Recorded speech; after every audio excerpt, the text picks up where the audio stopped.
In what ways did the Nazi government reduce unemployment in Germany in the years 1933 to 39?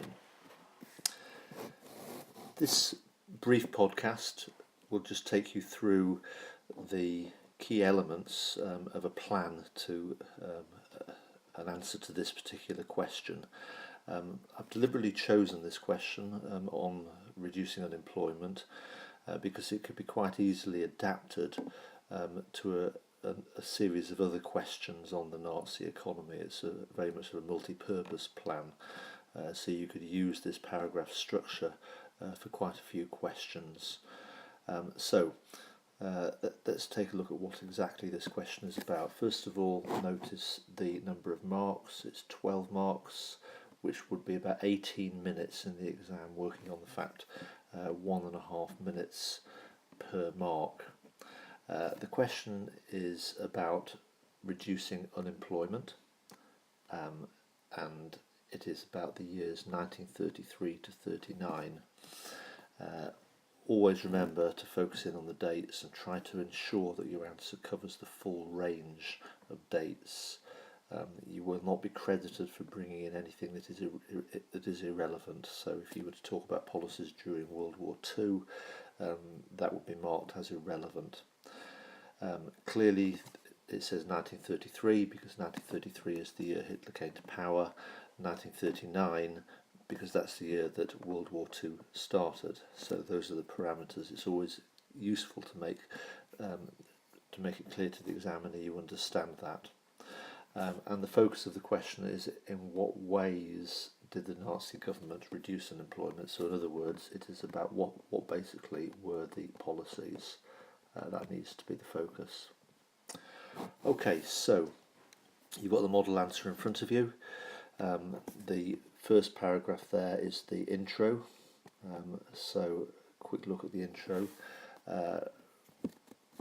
As you can see, it clearly starts off in January 1933. You show straight away that you understand the reason they picked 1933 is that's when Hitler became Chancellor. Show knowledge straight off. Okay, the question is about unemployment, so see clearly there in that answer there's some good precise information. 6 million people out of work. The reason they were out of work was because of the Great Depression that had hit Germany in 1929.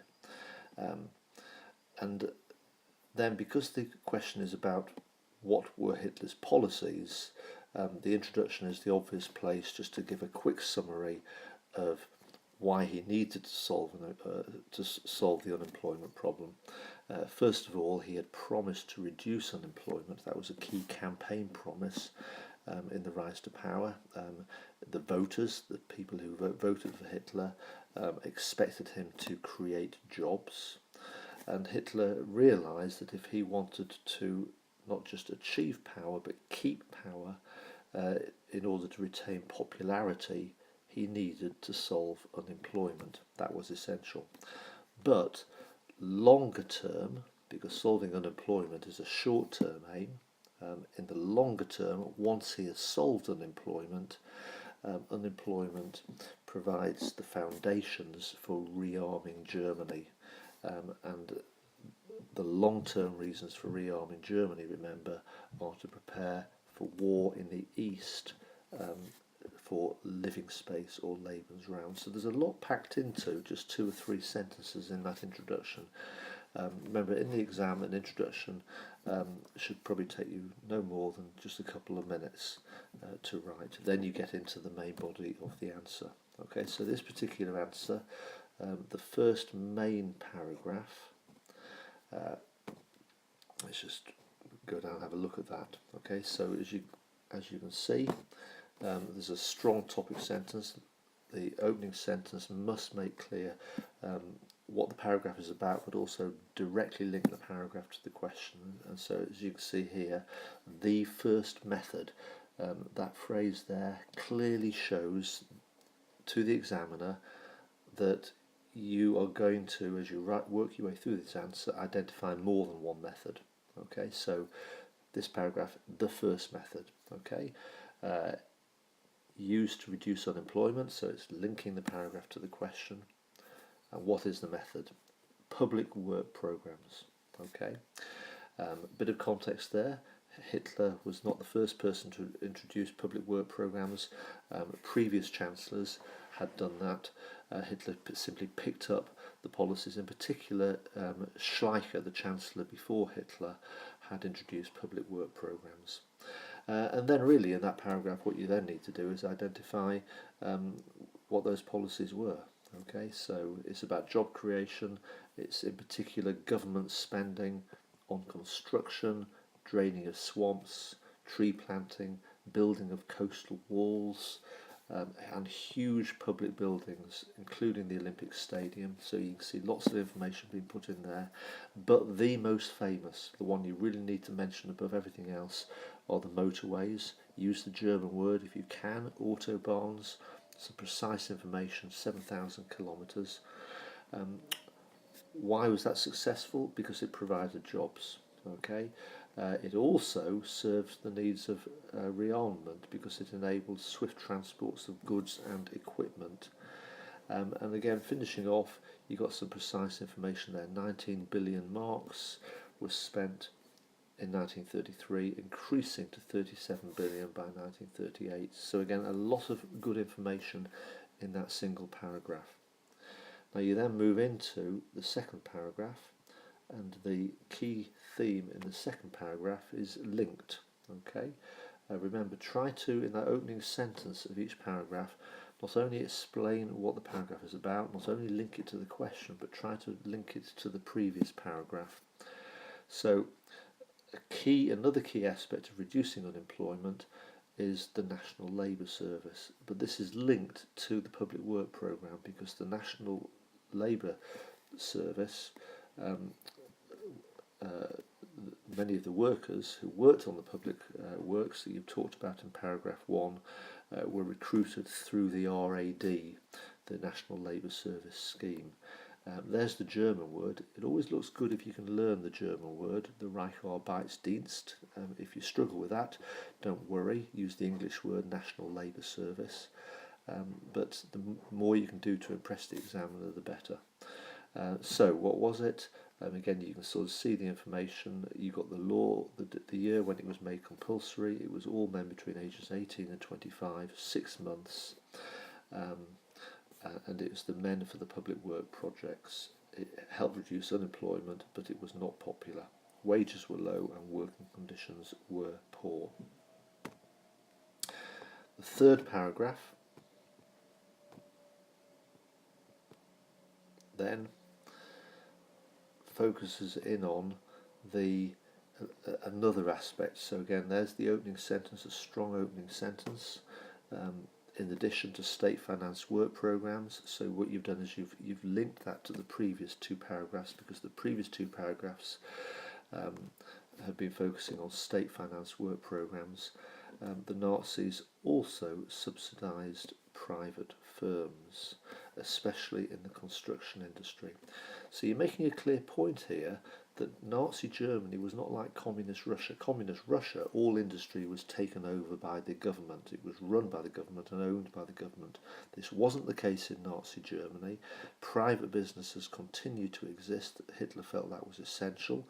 He believed in competition. He believed that competition would generate good ideas. As long as the businessmen ran their businesses to strengthen Germany, Hitler was quite happy to allow business to stay in private hands. But to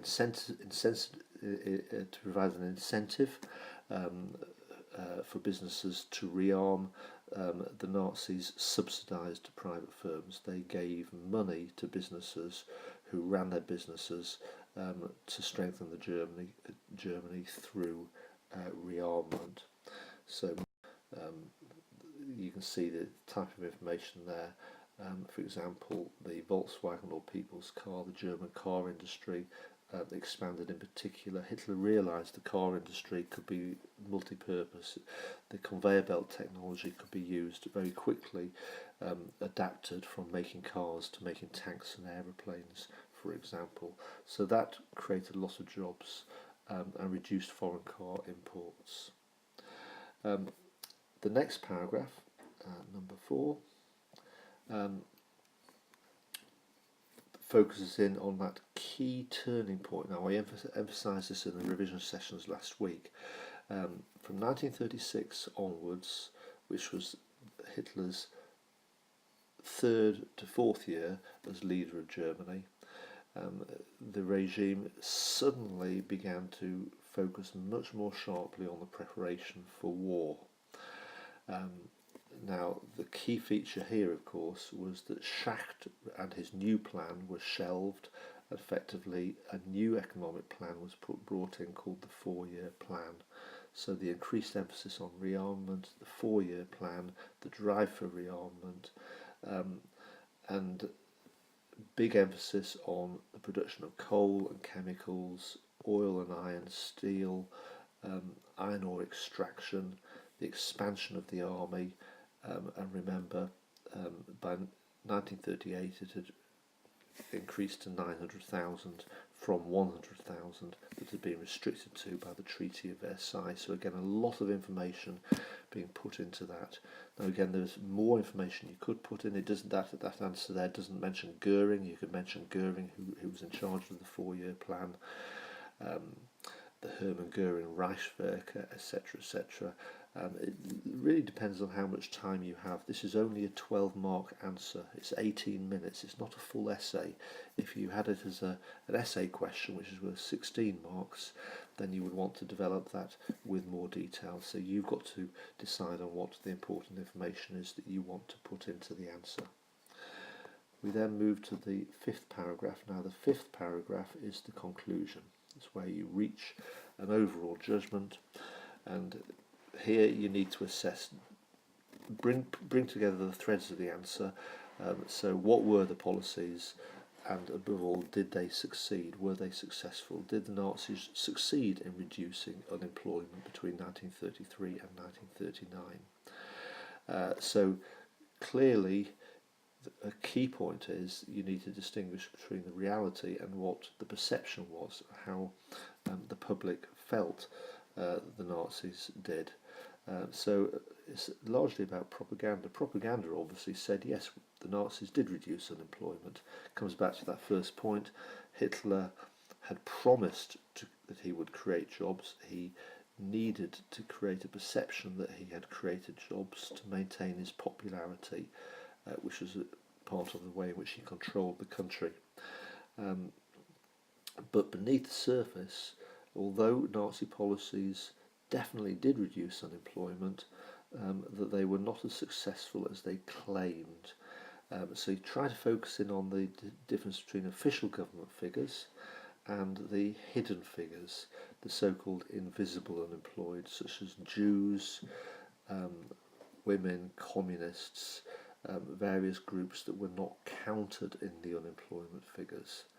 And the final point is an important one. It's worth remembering that from 1933 onwards, the whole world was moving out of the Great Depression, which definitely suggests that even if Hitler hadn't taken power and some other leader had taken power, unemployment in Germany would have dropped anyway, because that was basically the trend across the whole of the world.